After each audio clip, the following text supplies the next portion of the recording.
Gao Tu had never known that love could bring him so close to death. What had started as a secret longing, a hidden devotion he thought he could control, had grown into something far beyond what his fragile body could endure. The pregnancy was supposed to be a quiet miracle, a secret gift he could nurture in silence, but the reality was far more cruel.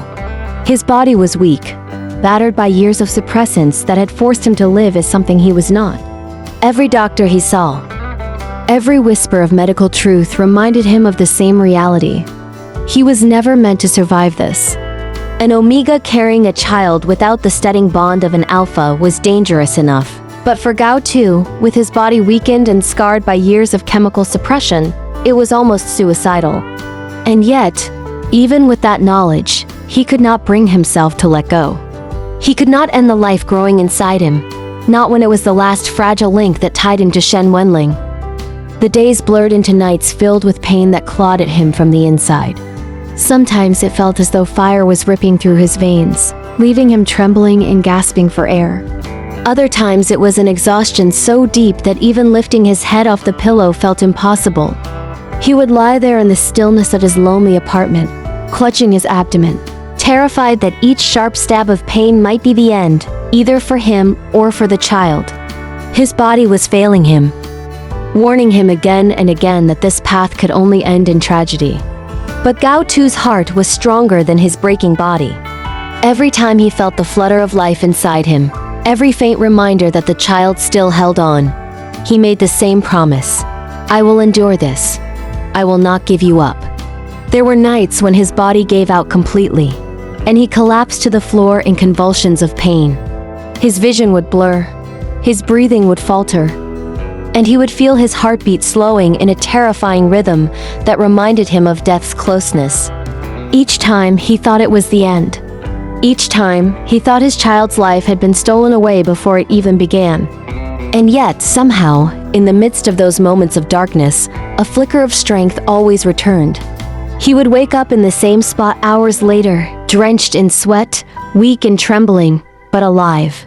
And when he pressed his hand against his abdomen, when he felt that faint, miraculous sign of life still there, still holding on, he wept with relief. His baby had not abandoned him. And so he swore he would not abandon his baby. The doctors had begged him to reconsider.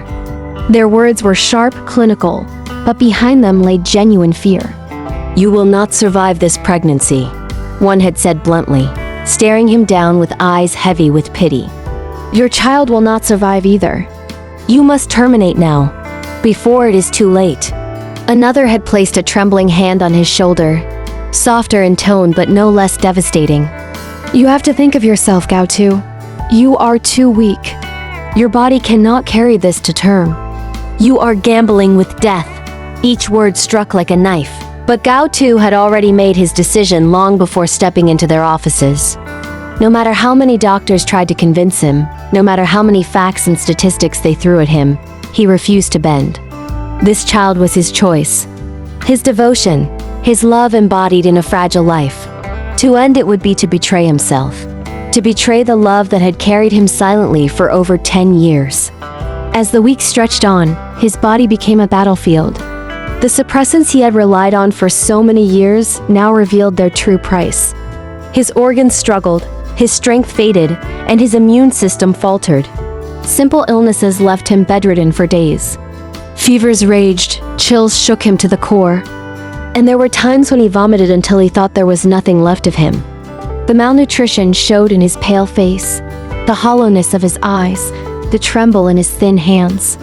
He lost weight he could not afford to lose, and yet his belly grew, carrying the one reminder of why he endured all this suffering.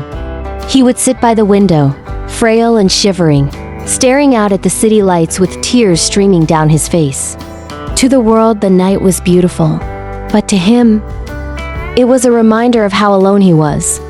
And still, even in that loneliness, he whispered to the child inside him, "You are worth it." Every drop of pain, every sleepless night, every breath that feels like my last, you are worth it. There were moments when his heart nearly gave out. The strain of carrying the pregnancy without a bond pushed his body into extremes it was never meant to face. His pulse would spike uncontrollably, then plummet into terrifying silence. He would clutch his chest in agony, certain that this was the final moment. His lips would go cold, his limbs heavy, and he would beg his body to keep fighting, just for one more day, one more hour, one more heartbeat for his child. The terror of losing his baby gripped him more strongly than the fear of his own death. He could accept dying. He had long since accepted that risk, but he could not accept that his child would die with him. That was the thought that haunted him most. Every doctor's visit was a battlefield of wills. They tried to frighten him into reason, but Gao Tu's love was stronger than their logic. They told him his wound could rupture, that internal bleeding could claim him without warning, that his heart was too weak to withstand the strain. They warned him of organ failure, of irreversible collapse, of death waiting at every turn. Gao Tu listened quietly, nodded politely, then left with his decision unchanged. What they could not understand was that for him, this child was not just a pregnancy, it was his reason for living. If he gave up on the baby, he would be giving up on himself. To carry Wenlang's child, even in secrecy, was a kind of salvation, a proof that his love had not been entirely in vain. The loneliness was crushing. He could not tell Wenlang, not after everything. He could not reveal his secret to anyone else, not when exposure meant danger. And so he endured in silence day after day. Night after night, alone with his suffering and his child. There were times when despair nearly swallowed him whole. He would lie in bed, weak and trembling, staring at the ceiling as tears soaked his pillow, wondering how much longer he could last. The silence pressed in, suffocating, and every beat of his heart reminded him of how close he was to losing everything. But then he would feel it, the faint flutter of life within him, delicate but insistent, and his despair would vanish in an instant. That movement was his salvation, his strength, his reminder that he was not truly alone. As his condition worsened, every day became a gamble. His body was collapsing under the weight of the pregnancy, and yet the child still clung to life. It was a miracle neither of them could explain. But Gao Tu believed it was because of their bond. He spoke to the child constantly, telling it stories of Wenlang, of the world outside, of dreams he had never spoken aloud. He promised to protect it, to love it, to cherish it, no matter what it cost him. Each word was spoken with tears in his eyes and fire in his heart. The baby was not just a child, it was love incarnate, and he would die before letting go.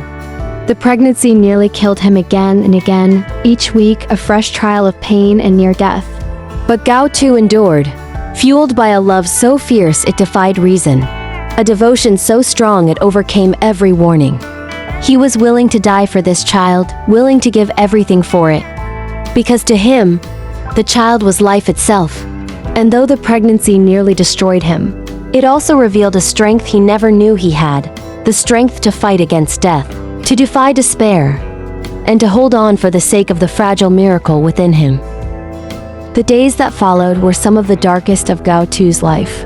His body was failing him faster than he could recover, and the weight of pregnancy became heavier with each passing moment. His strength, already fragile, dwindled until even the smallest movements left him trembling with exhaustion. He would struggle to rise from bed, only to collapse back against the mattress in tears, clutching his abdomen with desperate hands. His breaths came shallow, uneven, sometimes so faint that he feared he might stop breathing altogether. The pregnancy was killing him slowly, draining what little vitality he had left. And yet, he would not surrender. His baby was still alive, still clinging on inside him, and that alone gave him the will to continue. The first true scare came one night when Gao Tu awoke with searing pain in his abdomen. It was unlike anything he had felt before, sharp, unbearable, a tearing agony that spread through his body in waves. His vision went white, his limbs convulsed, and for a terrifying moment, he could not feel the child move. Panic consumed him as he dragged himself from the bed, collapsing to the cold floor in agony. He pressed trembling hands against his belly, begging, pleading for a sign of life. His tears fell hot and relentless, his voice hoarse as he whispered through clenched teeth, "Please, please don't leave me. Stay with me. I can't lose you. I'll endure anything. Just don't leave me. Minutes stretched into hours, and Gao Tu remained there, curled on the floor, enduring wave after wave of agony until finally, faintly, he felt a flutter. His breath hitched as relief coursed through him, his tears falling harder. The child was still there, still alive, still fighting, just as he was. That night, Gao Tu realized just how fragile their bond was, how easily everything could slip away.